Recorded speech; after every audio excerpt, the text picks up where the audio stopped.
A provision introduced by Senator Mitch McConnell in the new tax bill would have exempted Berea College from a 1.4% excise tax.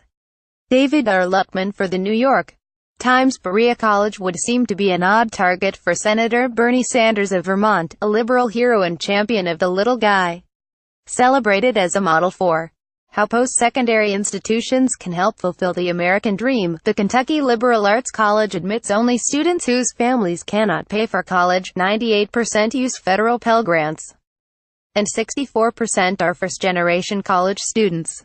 The median family income of a Berea family is $29,000, but a last-ditch effort by Mr. Sanders and Senate Democrats to embarrass Republicans, or at least delay final passage of the tax bill, rendered Berea collateral damage in the partisan wars in Washington.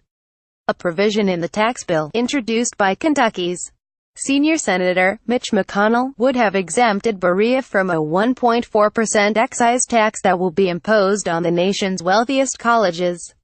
Mr. McConnell, the majority leader, added language to distinguish that only an institution with at least 500 tuition-paying students would be subject to the tax, effectively shielding Little Berea from a Republican-designed tax aimed at the wealthy Ivy Leagues. Mr. Sanders, as the ranking member of the Budget Committee, challenged the provision as a clear carve-out for an institution from Mr. McConnell's home state. The Senate parliamentarian agreed, ruling that the language violated Senate budget rules that prohibit extraneous matters, and policy-making on bills that use a special procedure to avoid filibusters. In the mad dash to provide tax breaks for their billionaire campaign contributors, our Republican colleagues forgot to comply with the rules of the Senate. Mr. Sanders and Senator Ron Wyden of Oregon, the ranking Democrat on the Finance Committee, said in a joint statement. By Wednesday morning, Berea's president, Lyle Roloffs, was fielding calls from apologetic politicians. Republican leaders assured him that he still had their support. Democratic leaders told him the move was not personal. But Mr. Roloffs said it will be personal for students whose education can no longer be funded. "We're casualty of polarized decision-making in the Congress," he said. "We think the federal government supports what we do, but we aren't particularly pleased that they're making it harder for us to do it." The goal of the excise tax was to prompt universities like Harvard and Yale to channel more of their huge endowments into financial aid and lower tuition. But that is not an issue at Berea. The school's $1.2 billion endowment funds between 70 and 80% of the school's budget, and the four-year scholarships of its 1,600 students. Berea's tuition is valued at around $38,000 a year, and its endowment pays about $35,000 for each of its students.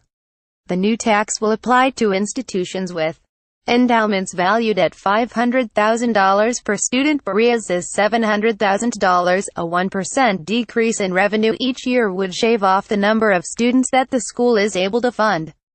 Mr. Roloffs said, "The school already can accept only 20% of its applicants. We think of Berea as consisting of 1,600 stories of transformation for students who may not have had the opportunity to join the middle class."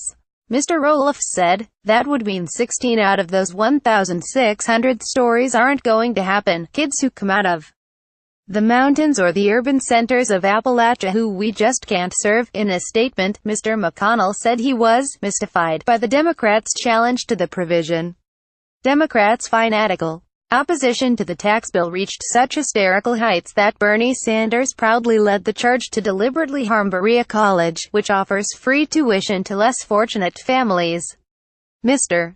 McConnell said. Mr. Sanders said in a statement that Mr. McConnell knew that a policy change targeted at benefiting one institution would be problematic.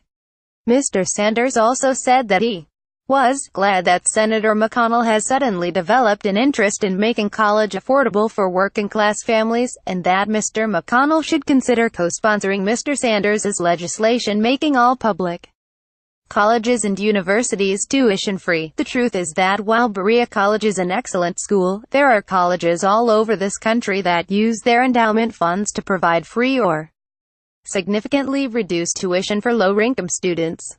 Mr. Sanders said. Higher education and policy experts said that the Berea dispute was a small part of the broader concerns they have about The tax bill. We have already believed that when you took a bad idea and hasty process, you're going to create problems, and I think this is pretty good illustration of what can happen, said Terry W. Hartle, a senior vice president at the American Council on Education, an institution that provides education to low-income Americans and doesn't charge a dime. Will be taxed to pay for corporate tax cuts. It's a metaphor for how the tax bill is a step in the wrong direction. Mr. Roloff said he was now working with Mr. McConnell and his Kentucky delegation on ways to mitigate the fallout of the new tax through the rewrite of the tax code and forthcoming regulation. Berea was founded by abolitionists in Kentucky 162 years ago to educate freed slaves and poor whites from the Appalachian Mountains, and proudly touts that it was the first interracial and coeducational college in the South. The school belongs to a consortium of 7 work colleges in the country, where students commit to working on campus through their educational careers. At Berea, students work a minimum of 10 hours a week on the college's farm and forests, as janitors and teaching assistants, or designing art and artifacts that are sold nationwide. They all have a stake. Mr. Roloff said, they have an investment even though they're not writing a big check to the college every year. A version of this article appears in print on December 21, 2017, on page A19 of the New York edition with the headline "A Tuition-Free College Takes a Hit."